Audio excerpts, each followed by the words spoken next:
दोस्तों, dream institute के online platform पर आपका एक बार फिर से स्वागत है। आज अपन बात करेंगे राजस्थान के प्रमुख संत संप्रदाय के बारे में।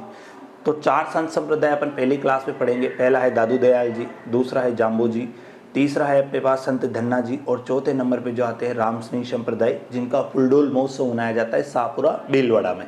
तो ये 4 संत संप्रदाय के बारे में अपन बात करते हैं। तो दादू दयाल जी के बारे में अगर अपन थोड़ा सा बात करते हैं तो दादू दयाल जी अहमदाबाद गुजरात के रहने वाले थे। सबसे पहले एक लोभी नामक व्यक्ति को साबरमती नदी के किनारे मिले थे।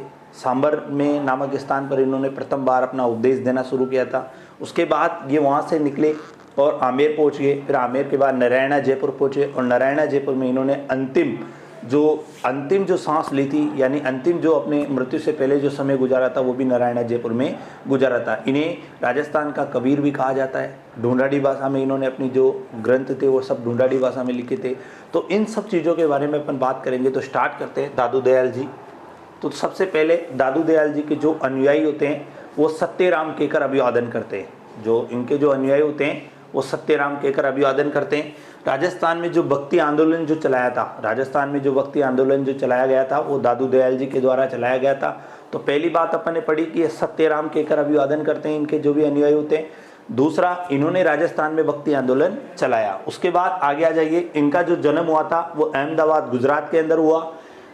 करुणा के संत के नाम से भी दादू दयाल को जाना जाता है। राजस्थान के कबीर के नाम से भी, राजस्थान के कबीर इनको कहा गया। दादू दयाल जी को करुणा के संत के नाम से जाना गया। दादू दयाल जी का जो जन्म था अहमदाबाद गुजरात में हुआ। लोभी नामक व्यक्ति को दादू दयाल जी साबरमती नदी के किनारे पर मिले, इनका वहाँ पालन पोषण किया। राजस्थान में सांबर नामक स्थान पर उपदेश देना प्रारंभ किया। उसके बाद आमेर होते हुए नारायणा जयपुर में दादू पंथ को स्थापित किया। तो आप इसका मतलब देखो, अहमदाबाद गुजरात में जन्म हुआ, इनको करुणा के संत के नाम से भी जाना गया। राजस्थान का कबीर भी इनको कहा गया। लोभी नामक व्यक्ति को ये साबरमती नदी के किनारे मिले, उन्होंने इनका पालन पोषण किया। इन्होंने पहला जो उपदेश दिया सांबर नामक स्थान पर दिया, फिर वहाँ से आमेर आ गए और आमेर के बाद आगे नारायणा जयपुर के अंदर आगे जो इन्होंने यहाँ पे अंतिम समय जो गुजारा था वो भी वहीं नारायणा जयपुर में गुजारा था।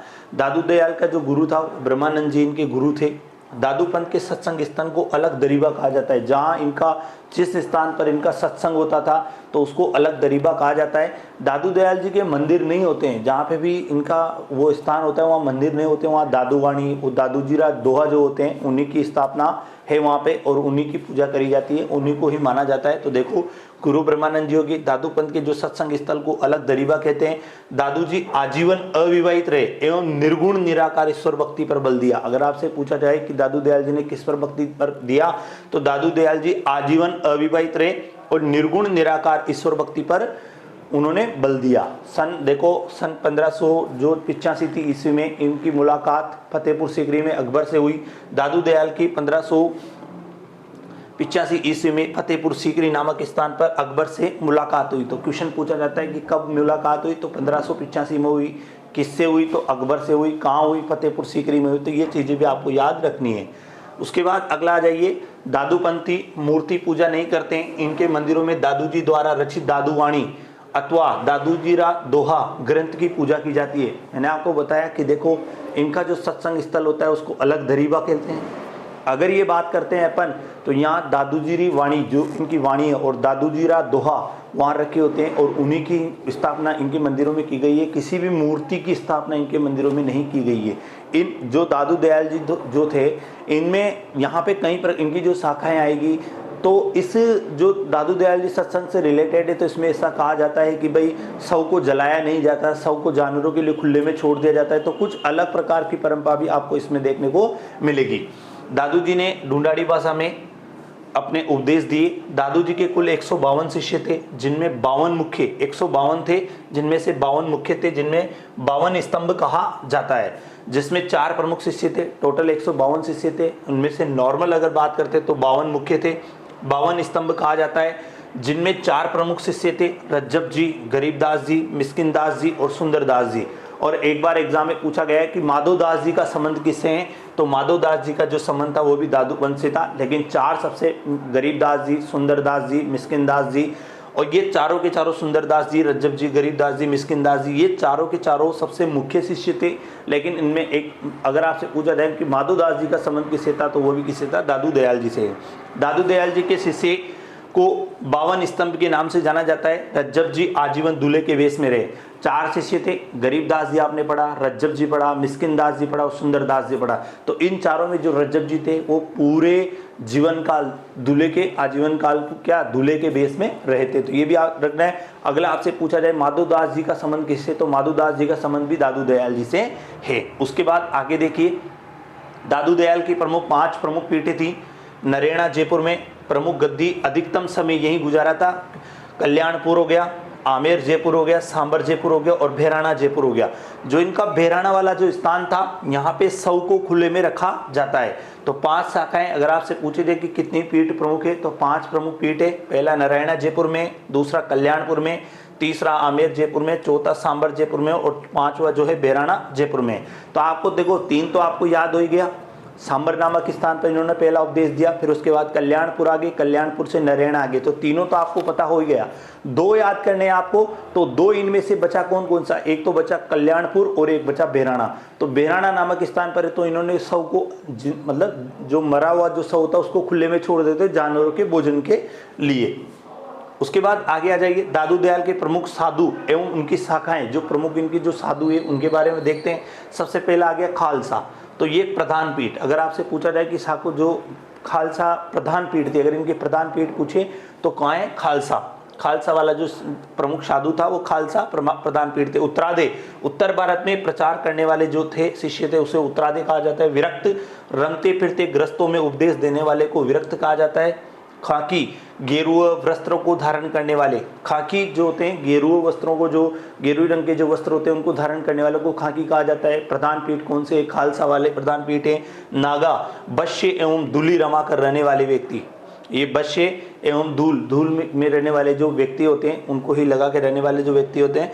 नागा शाखा की स्थापना सुंदरदास जी ने की। एक एग्जाम में पूछा गया था कि नागा शाखा की स्थापना किसने की थी, तो सुंदरदास जी की। तो सब आपने पढ़ा, ये खालसा पढ़ा, खाकी पढ़ा, उत्तरादे पढ़ा, नागा पढ़ा और विरक्त पढ़ा। तो इनके बारे में भी आपने पढ़ा भाई प्रधान पीठ कौन सी थी, 100 को खुले में कौन से छोड़ देते, इन सब चीज़ों के। अगर उधर बात करते हैं बेराना ने खुले में छोड़ा, तो इन सब चीज़ों के बारे में आपको याद करना है। तो अगर देखो इसके अंदर 5 प्रमुख साधु, इनमें से कौन सी शाखा नहीं है, कौन सी है, ऐसे कई प्रकार के प्रश्न पूछे जाते हैं। उत्तर भारत में विचरण करने वाले क्या कहलाते हैं, तो उत्तरादे कहलाते हैं। विरक्त, रमते फिरते रहने वाले क्या कहलाते हैं, विरक्त कहलाते हैं। नागा, जो धूल में इनमें नॉर्मली देखो बश्य एवं दुल्ली रमा कर रहने वाले क्या कहलाते हैं, नागा। गेरुई रंग के वस्त्र पहनने वाले क्या कहलाते हैं, खाकी। तो ये चीज़ आपको याद रखनी है। उसके बाद आगे आ जाइए, दादू दयाल के जो पंथ के जो अनुयायी है, न तो शव जलाते हैं, नहीं दफनाते हैं, बल्कि जीव जंतुओं के आहार के रूप में खुले में रख देते हैं, जो बेराना ने वहाँ पे किया। दादू दयाल जी की मृत्यु 1603 ईस्वी में नारायणा जयपुर में हुई। दादू दयाल की जो रचनाएं वो पूछी जाती है कि इनकी जैसे रचनाएं, प्रमुख रचनाएं कौन कौन सी थी, इन्होंने जितने भी उपदेश दिए थे वो ढूंढाड़ी भाषा में दिए थे। तो बात करते हैं संत गुण सागर, नाममाला, कायाबेली, पंत परीक्षा और साखी आत्मबोध। ये सारे की सारी जो इन्होंने लिखे ग्रंथ लिखे वो सारे यही रचनाएं हैं। तो आपको याद रखना चाहिए कि नॉर्मल प्रश्न कभी भी आ सकता है। जैसे किसी एग्जाम में पूछा जाता है कि इनका जैसे संत गुण सागर किसने दिया, संत गुण सागर जो रचनाएं थी वो किन्होंने लिखी, तो दादू दयाल जी ने लिखी। दादू दयाल जी का जन्म कहाँ हुआ, अहमदाबाद गुजरात में हुआ। तो इन सब चीज़ों के बारे में आपको याद करना है। उसके बाद दादू जी के बाद उत्तराधिकारी रज्जब जी को बनाया गया और रज्जब जी पठान जाति के थे। ये भी याद रखना कि दादू जी के जब मृत्यु हो गई थी, तो उनकी जब मृत्यु होने के बाद, जब उनकी आपने पढ़ा कि 1603 ईस्वी में नारायणा जयपुर में जब उनकी मृत्यु हो गई थी, तो उनके स्थान पर फिर किसे बिठाया गया, तो रज्जब जी को। रज्जब जी कौन है, वो 4 प्रमुख शिष्य थे, गरीबदास जी, सुंदरदास जी, मिस्किनदास जी और रज्जब जी। तो रज्जब जी जो पठान थे, पठान जनजाति जाति के थे। तो ये भी आपको याद रखना है किस जाति के थे, तो पठान जाति के थे। उनको उनका उत्तराधिकारी बनाया गया।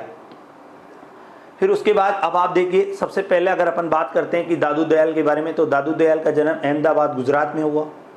उसके बाद सबसे पहले लोभी नामक व्यक्ति को ये साबरमती नदी के किनारे मिले, फिर इनको सांबर नामक स्थान पर लाया गया, फिर आमेर, और आमेर के बाद ये आए नारायणा जयपुर में। तो सबसे पहला जो उपदेश देना इन्होंने शुरू किया था वो सांबर में किया था, सांबर नामक स्थान पर इन्होंने किया था। उसके बाद इनके बारे में अपन ने पढ़ा कि ये जो दादू दयाल जो संत है, इनमें क्या होता है कि ये सत्यराम केकर अनुयायी करते हैं, जो इनके अभिवादन जो करते हैं वो सत्यराम केकर इनके अनुयायी अभिवादन करते हैं। तो इन सब चीज़ों के बारे में अपन ने पढ़ा। दयाल जी के बाद अब अपन बात करते हैं संत जाम्बोजी के बारे में बात करते हैं। जाम्बोजी का जो प्रमुख स्थान है वो मुकाम गाँव में आपने पढ़ा होगा। जब मेले पढ़ते हैं अपन तो अपन पढ़ते हैं कि जाम्बेश्वर का मुकाम गाँव नामक स्थान पर वर्ष में 2 बार मेला आयोजित होता है। तो ये याद रखना, विश्नोई संप्रदाय के प्रमुख प्रवर्तक जो माने जाते हैं वो जाम्बोजी माने जाते हैं। राजस्थान के पश्चिमी भाग में विश्नोई संप्रदाय पाई जाती है। आपने देखा होगा कि जो बिश्नोई जो संप्रदाय है यानी बिश्नोई जो जनजाति है वो सबसे ज़्यादा पाई जाती है राजस्थान के पश्चिमी राजस्थान में, यानी कि पश्चिम राजस्थान जो यानी कि जैसलमेर जोधपुर वाला जो इलाका है उधर सबसे ज़्यादा पाई जाती है। प्रमुख जो गद्दी है वो मुकाम गाँव बीकानेर में, मुकाम गाँव में जाम्बेश्वर का वर्ष में 2 बार मेला आयोजित होता है। मुकाम गाँव बिश्नोई के लिए प्रसिद्ध है। अगर आपसे पूछा जाए राजस्थान का कौन सा क्षेत्र बिश्नोइयों के लिए प्रसिद्ध है, तो बिश्नोइयों के लिए जो प्रसिद्ध है वो राजस्थान का जोधपुर वाला जो बीकानेर वाला जो इलाका है, मुकाम गाँव वाला जो इलाका है। वैसे जोधपुर में, बाड़मेर में, पश्चिमी जो राजस्थान जो माना गया है उधर सबसे ज़्यादा पाए जाते हैं। जैसे बीकानेर में सबसे ज़्यादा पाए गए हैं। और बीकानेर का मुकाम गाँव तो स्पेशल रूप से विश्नोई संप्रदाय के लिए यानी विश्नोई जो जाति है उसके लिए ही माना गया है। इस संप्रदाय को हरे वृक्षों की रक्षा के लिए जाना जाता है। हरे वृक्षों की रक्षा के लिए किस संप्रदाय को जाना जाता है, तो जाम्बोजी वाला जो विश्नोई संप्रदाय जो नॉर्मली अपन ने पढ़ा कि विश्नोई जनजाति का कौन सा संप्रदाय आया था, जाम्बोजी के द्वारा जो चलाया गया था विश्नोई संप्रदाय। तो ये बहुत इंपॉर्टेंट है। हरे वृक्षों के बारे में आपको किसने बताया, उनकी रक्षा के लिए किसने किया, तो वो जाम्बोजी में आ जाएगा। जाम्बोजी का मेला मुकाम गाँव बीकानेर में वर्ष में 2 बार आयोजित होता है। तो ये जाम्बोजी के बारे में अपन ने पढ़ा कि इनका जो प्रमुख जो तीर्थ स्थल है यानी कि गद्दी है तो वो कहाँ है, तो मुकाम गाँव बीकानेर में। राजस्थान में बिश्नोई जो जनजाति है, बिश्नोई जो संप्रदाय है, तो बिश्नोई संप्रदाय के जो प्रवर्तक है वो राजस्थान में पश्चिम भाग में सबसे ज़्यादा मिले। प्रमुख गद्दी मुकाम गाँव बीकानेर में मिली। मुकाम गाँव बिश्नोइयों के लिए प्रसिद्ध रहा। इस संप्रदाय को हरे वृक्षों की रक्षा के लिए जाना जाता है। जाम्बोजी का मेला मुकाम गाँव बीकानेर में वर्ष में 2 बार आयोजित हुआ। तो ये सारी की सारी चीज़ें, जैसे दादू दयाल के बारे में अपन फटाफट अगर बात करते हैं तो दादू दयाल जी का जन्म कहाँ हुआ, अहमदाबाद गुजरात में हुआ। वो कहाँ के रहने वाले थे, कहाँ से कहाँ आ गए, तो साबरमती के किनारे पर वो मिले थे। लोभी नामक जो व्यक्ति था उसको मिले थे। फिर उसके बाद वो वहाँ से सांबर आ गए। फिर सांबर नामक स्थान पर पहला उपदेश देने के बाद वो आमेर आ गए। आमेर से नारायणा जयपुर में आ गए। इन सब चीज़ों के बारे में आपको याद होना चाहिए। लास्ट उन्होंने अंतिम समय ज़्यादा कहाँ गुजारा, तो उन्होंने गुजारा नारायणा जयपुर में गुजारा। जब उनकी मृत्यु हो गई तो मृत्यु के बाद रज्जब जी बेटे, रज्जब जी पठान जनजाति के थे। तो इन सब चीज़ों के बारे में आपको याद होना चाहिए। अगला आ जाइए, जाम्बोजी के बारे में कुछ और भी पॉइंट थे। पर्यावरण चेतना जैसी आधुनिक शब्दावली का महत्व जाम्बोजी ने मतलब बहुत पहले ही जान लिया था। इन्होंने पर्यावरण चेतना के बारे में जाम्बोजी ने खेजड़ी व वन्य जीवों के महत्व को समझाया। खेजड़ी का क्या महत्व है, वन्य जीवों का क्या महत्व है, वो किसने समझाया, जाम्बोजी ने। जाम्बोजी ने गोरखनाथ जी से दीक्षा ली। अगर आपसे पूछा जाए कि जाम्बोजी ने किससे शिक्षा ली, तो जाम्बोजी ने गोरखनाथ से शिक्षा ली। जाम्बोजी जहाँ प्रवचन करते थे वो संथारी या सतारी कहलाता है। क्या कहलाता है, संथारी या सतारी कहलाता है। जबकि आप देखो दादू दयाल के अंदर जो वो था स्थल था उसे अलख दरीबा कहा गया था। क्या कहा गया था, अलख दरीबा। तो पर्यावरण चेतना जैसी आधुनिक शब्दावली का महत्व किसने समझाया, जाम्बोजी ने समझाया। जाम्बोजी ने खेजड़ी व वन्य जीवों के महत्व को समझाया। जाम्बोजी ने गोरखनाथ जी से दीक्षा ली थी। अगर आपसे पूछा जाए वहाँ उनका गुरु कौन था, ब्रह्मानंद जी था। इनका कौन है, गोरखनाथ जी है। जाम्बोजी जहाँ प्रवचन करते थे वो संथारी या सथारी कहलाता है। उसके बाद धन्ना जी के बारे में बात करते हैं। तो संत धन्ना जी के तो 2 ही प्रश्न सबसे ज़्यादा एग्जाम में पूछे जाते हैं। संत धन्ना जी का संबंध कहाँ है, टोंक से। राजस्थान के टोंक जिले से संत धन्ना जी का संबंध। तो संत धन्ना जी का संबंध कहाँ से है, टोंक से। ये संत राजस्थान को छोड़कर बनारस गए और रामानंद के शिष्य बन गए। अब देखो 3 शिष्य आपके पास आ चुके हैं। एक तो गोरखनाथ जी आ गए, एक ब्रह्मानंद जी आ गए और एक नॉर्मली आपके पास रामानंद जी आ गए। तो संत धन्ना जी टोंक के रहने वाले थे और ये वहाँ से छोड़कर वहाँ वाला जो स्थान छोड़कर बनारस चले गए थे और गुरु जो इनका रामानंद था उसके शिष्य ये बन गए थे। तो तीनों चीज़ें याद रखना। अगर आपसे पूछे ब्रह्मानंद जी किसके शिष्य, ब्रह्मानंद जी के शिष्य कौन है, तो दादू दयाल जी थे। गोरखनाथ जी के कौन थे, तो जाम्बोजी थे। और रामानंद जी से जो दीक्षा इन्होंने प्राप्त करी तो वो कौन से थे, संत धन्ना जी थे। उसके बाद अपना देखिए राम स्नेह संप्रदाय देखिए। तो राम स्नेह संप्रदाय की प्रमुख पीठ जो है वो शाहपुरा भीलवाड़ा में। राम स्नेह संप्रदाय की प्रमुख पीठ जहाँ फुलडोल महोत्सव भी मनाया जाता है, तो इनकी प्रमुख पीठ जो बात करते हैं वो शाहपुरा भीलवाड़ा में। 18वीं शताब्दी में राजस्थान में रेण जो नागौर में पड़ता है, खेड़ापा जोधपुर में पड़ता है, सिंहस्थल बीकानेर में पड़ता है, शाहपुरा भीलवाड़ा में पड़ता है। राम स्नेह संप्रदाय की शाखा के प्रमुख केंद्र खोले गए। राजस्थान के अंदर राम स्नेह संप्रदाय के 4 प्रमुख केंद्र खोले गए।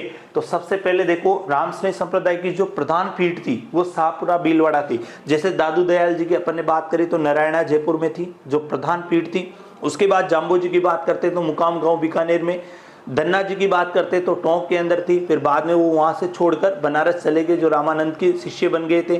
फिर उसके बाद चौथा अपन पढ़ रहे राम स्नेह संप्रदाय। तो राम स्नेह संप्रदाय की जो प्रमुख पीठ है वो शाहपुरा भीलवाड़ा में है। फिर उन्होंने रेण नामक स्थान पर खोला गया, खेड़ापा नामक स्थान पर खोला गया, और सिंहस्थल बीकानेर में। पूछा जा सकता है आपसे कि राम स्नेह संप्रदाय की जो रेण शाखा है वो कहाँ खोली गई, तो रेण का जो केंद्र नागौर में खोला गया, खेड़ापा जोधपुर के अंदर खोला गया, सिंहस्थल कहाँ खोला गया, बीकानेर में, और शाहपुरा कहाँ खोला गया, भीलवाड़ा के अंदर खोला गया। ये नाम जो संत संप्रदाय है उसकी प्रमुख शाखा के प्रमुख केंद्र है।